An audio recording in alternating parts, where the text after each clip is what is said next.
Singapore is a small island nation located in Southeast Asia with a population of just over 5 million people. Despite its small size, Singapore has managed to become one of the most successful countries in the world.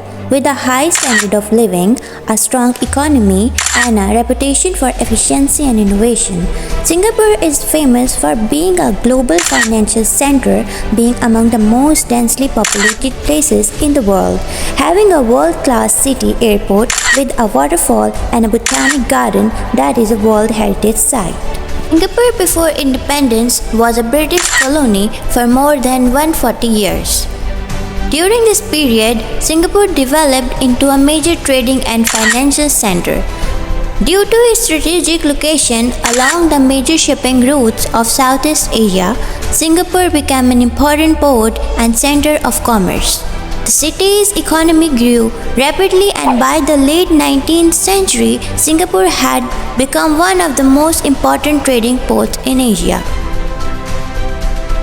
Singapore was occupied by the Japanese and the city suffered significant damage. After the war, Singapore was returned to British rule, but the people of Singapore became increasingly vocal in their demand for self-rule. Opium addiction in particular was a major problem in Singapore during the late 19th and early 20th centuries. Particularly, the working class became addicted to the drug. This led to the significant social problems including crime, poverty, and poor health. In response to public pressure, the British colonial government took steps to regulate and restrict the use of opium. The Opium Suppression Department was established in 1915 to enforce opium laws and combat drug abuse.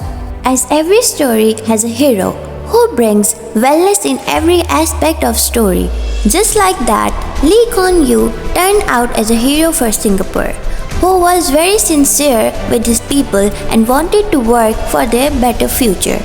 And I am dead serious when I said on the eve of National Day, get our ablest and our best into power.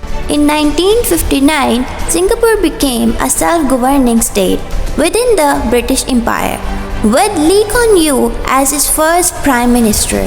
Under Lee's leadership, Singapore experienced rapid economic growth and modernization. The government invested heavily in education, healthcare, and infrastructure and promoted foreign investment to create jobs and boost the economy.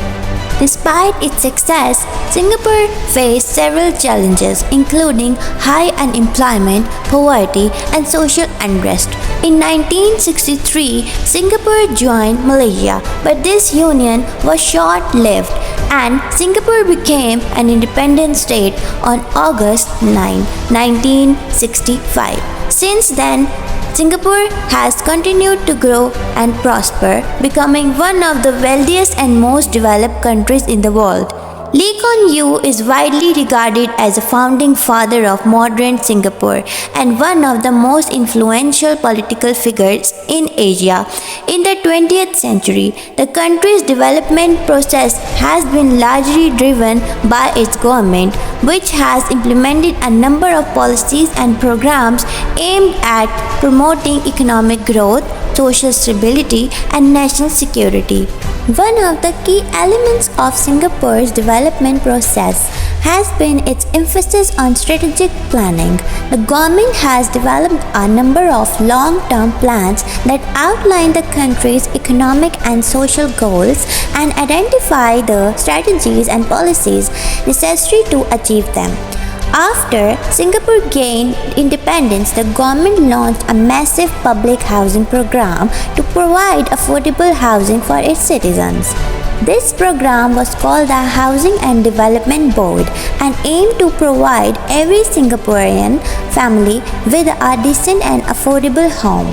Singapore invested heavily in education and human capital development. The government understood that a skilled and educated workforce is the foundation of any strong economy. The government of Singapore implemented a number of strategies to promote education and skill development. Education was made accessible for all citizens through the implementation of national education system. Teacher training and professional development was invested in to ensure that teachers have the necessary skills and knowledge. Lifelong learning and upskilling was encouraged. The Singapore government has also been proactive in attracting foreign investment and promoting economic growth. It has created a business-friendly environment with low tax rates, streamlined regulation, and strong infrastructure. The government has also invested heavily in education and workforce development, ensuring that the country has a highly skilled and productive workforce. To maintain social stability, the Singapore government has implemented policies aimed at ensuring a high standard of living for its citizens. These policies include a comprehensive social security system, affordable public housing, and a high-quality healthcare system.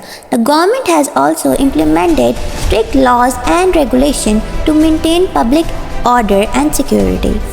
Singapore has a well-established and successful real estate infrastructure that has transformed Singapore into a modern city-state. Singapore's successful real estate infrastructure is a result of a combination of factors, including strong planning and regulation, a supportive legal framework, public-private partnerships, a focus on sustainability, and an effective transportation system. Overall, Singapore's development process has been characterized by a strong emphasis on strategic planning, a business-friendly environment, investment in education and workforce development, and a comprehensive social welfare system. These policies and programs have helped Singapore become one of the most prosperous and stable nations in the world.